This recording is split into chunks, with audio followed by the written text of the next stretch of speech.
Last year on my birthday, Dolly said I could come out to Las Vegas and celebrate my birthday and watch her do her show in one of those big fancy showrooms out there. I forget which one of those big hotels it was, but I went out there and I was sitting out in the audience and I was all dressed up, and she got right up on stage in front of everybody and told them that we used to pee in the bed when we was little. Dolly Parton gave the world songs that seem to live forever. Jolene, I Will Always Love You, 9 to 5, Coat of Many Colors. For generations, she wasn't simply a country singer. She was a voice, a personality, a symbol of Tennessee, and for millions of people, almost like family. But on August 25, 2026, the world lost Dolly Parton. Hey everyone, my name is Brian Seaver, son of Cassie Parton, and I'm representing the Parton and Owens family today, announcing the passing of my Aunt Dolly, Rebecca Parton Dean. And when the news spread, tributes came pouring in. Fans cried. Musicians remembered her. Hollywood celebrated her extraordinary life. But behind all those public tributes was a family that had known Dolly long before the rhinestones, the millions of records, the movies, Dollywood, and the fame. And one voice mattered in particular, her younger sister, Stella Parton. For decades, Stella had known a side of Dolly that the public could never completely see. She knew the girl from Tennessee before she became a legend. She knew the sister, the daughter, the performer, the woman who had spent her entire life carrying the Parton family name around the world. And now, after Dolly's death, Stella was facing something she had never had to face before: a world without her famous older sister. So what happens when the person who knew Dolly before the world did finally speaks about losing her? What did Stella remember about the woman behind the legend?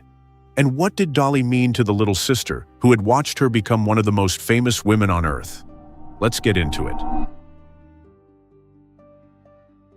Before Dolly Parton became Dolly Parton, there was simply a little girl growing up in the mountains of Tennessee. She wasn't born into wealth. She wasn't born into Hollywood. She didn't have a famous last name waiting to open doors for her. She was one of 12 children. The Parton family grew up in extremely modest circumstances, and music became part of everyday life.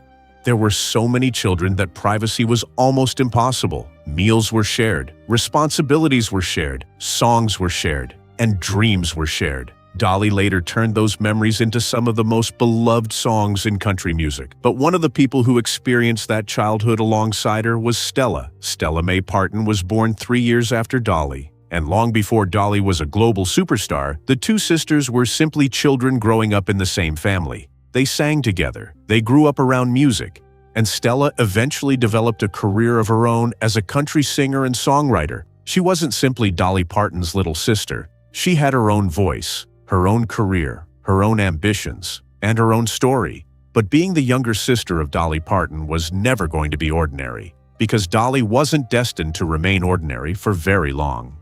When people look at Dolly Parton's life today, they see the finished picture: the blonde hair, the rhinestones, the humor, the enormous success, the songs, the movies, the businesses, the philanthropy.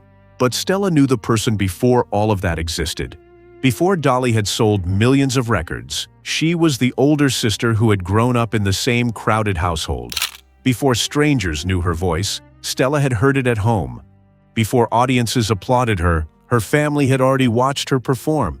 And that makes the relationship between these sisters different from almost any friendship Dolly could have had in Hollywood. Because fame can change the way people see you.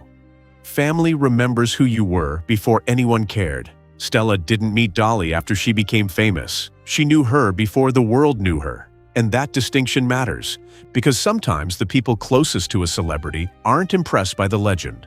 They remember the person, the little girl, the sister, the daughter, the woman behind the carefully constructed public image. Dolly never completely separated herself from where she came from. In fact, her family became part of her artistic identity. The poverty of her childhood became songs, her mother's influence became stories, her siblings became part of her memories, and the mountains of Tennessee became part of the mythology surrounding her entire career. Her famous song, Coat of Many Colors, was inspired by her childhood. The stories she told about growing up were often funny, sometimes heartbreaking, but almost always connected to family. And Stella understood that world better than most, because she had been there. She knew what it meant to grow up in a family where there were 12 children. She knew what it meant to watch one sister leave home and chase a dream. And she knew what it was like when that dream became reality. Dolly eventually became bigger than anyone could have imagined.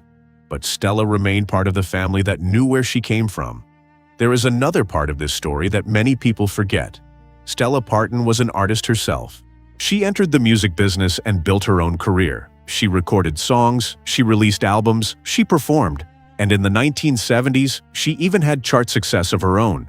Her best-known hit, "I Wanna Hold You in My Dreams Tonight," established Stella as more than simply Dolly's sister. That distinction mattered, because when your sister becomes one of the biggest entertainers in the world, it would be easy to disappear completely into her shadow. Stella didn't. She created her own identity, her own music, her own life. And over the years, she became an accomplished singer, songwriter, actress, author, and advocate in her own right. Yet no matter how different their careers became, one thing remained. They were sisters. The public often assumes that famous families are automatically close, but real families are complicated. They experience disagreements, losses, distance, reunions, arguments, forgiveness. And the Parton family was no different. The siblings grew older, some pursued music, some stayed away from the spotlight, some passed away. And with time, the family that had once crowded together under one roof became scattered across different lives. Dolly's fame grew larger and larger. Stella built her own path. But the connection to their childhood never disappeared. Because no matter how famous Dolly became, there was one thing she could never change. She had once been Stella's big sister. And Stella had once been Dolly's little sister. Before the fame, before the money, before the awards, before the millions of fans. It's easy to measure Dolly Parton's success through numbers. Millions of records, awards, hit songs, movies, businesses, Dollywood. But Dolly's real influence was much harder to measure. She made people feel seen. She made people laugh. She made people cry. And she built a career around telling stories about ordinary people. People who were poor, people who were lonely, people who were underestimated, people who wanted more from life. And perhaps that's why so many people felt as though they knew her. Because Dolly never completely abandoned the little girl she used to be. She carried that girl with her, and Stella had known that girl all along. There is something strange about being related to someone who becomes a legend. For the rest of the world, Dolly Parton was extraordinary. For Stella, she was also just Dolly, the sister who had grown up beside her, the person who understood the same family jokes, the person who shared the same childhood memories, the person who knew where they came from. And perhaps that is why Stella's perspective carries a different kind of weight. Fans knew Dolly Parton the superstar. Stella knew Dolly Parton the sister. Those are two different people, or perhaps more accurately, two different sides of the same woman. Dolly's death did not happen in isolation. The Parton family had already experienced painful losses. Several of Dolly and Stella's siblings had passed away over the years. Their brother Floyd died in 2018. Randy died in 2021. David died in 2024. And Dolly's husband, Carl Dean, died in 2025. Each loss changed the family. Each loss took away another piece of the world they had known growing up. And eventually, the family faced the loss that nobody could prepare for. Dolly herself was gone. For fans, it was the death of a cultural icon. For Stella, it was the death of her sister. That difference cannot be overstated. Millions of people lost an entertainer they loved. Stella lost someone who had been there since childhood. Dolly Parton had spent decades convincing the world that she could do almost anything.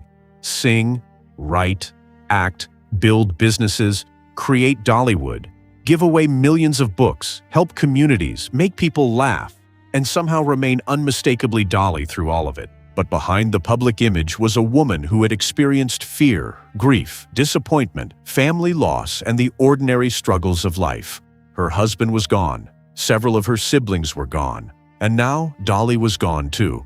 The woman who had spent her life giving comfort to other people had reached the end of her own story.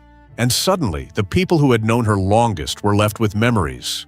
After Dolly's death, the tributes began. Fans remembered the songs. Artists remembered the songwriter. Actors remembered the actress. Business leaders remembered the entrepreneur. Children remembered the woman who gave them books, and Tennessee remembered one of its most famous daughters. But somewhere beneath all of those public tributes was something much quieter. A family grieving, a sister grieving, a woman remembering the person behind the legend. Stella didn't need to explain who Dolly Parton was to the world. The world already knew. What only family could know was who Dolly was when nobody was watching. And this is where the story becomes different, because after a lifetime of watching her sister become one of the most recognizable people on earth, Stella was left with something the public could never have. Memories. Not concert memories. Not award show memories. Not Hollywood memories. Family memories. Memories of growing up together. Memories of music before fame. Memories of a sister before millions of people began calling her a legend.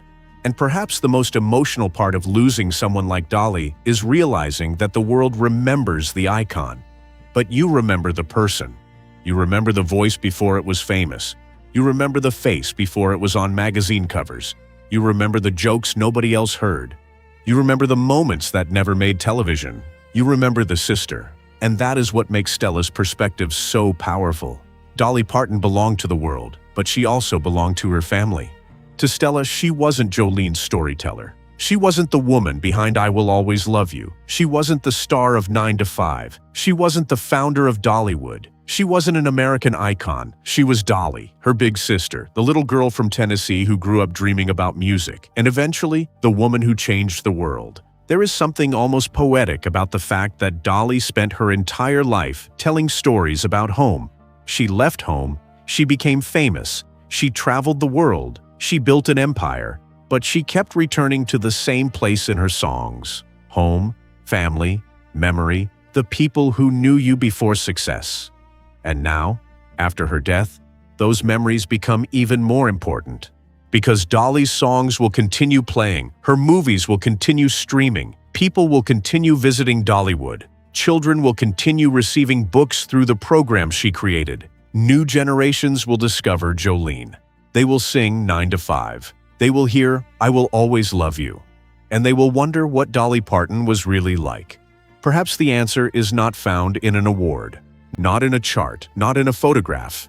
Maybe it is found in the memories of the people who knew her before she became Dolly Parton. People like Stella. Because when the lights go out and the audience goes home, the legend disappears for a moment. What remains is the person. A sister, a daughter, a friend, a woman who came from almost nothing and somehow left the world with more than she found. Dolly Parton spent her life making sure nobody forgot where she came from. And now, the world will remember where she went. But Stella will remember where she started.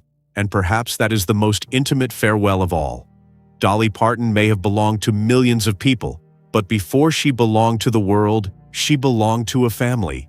And to one younger sister who knew her long before the rest of us ever did.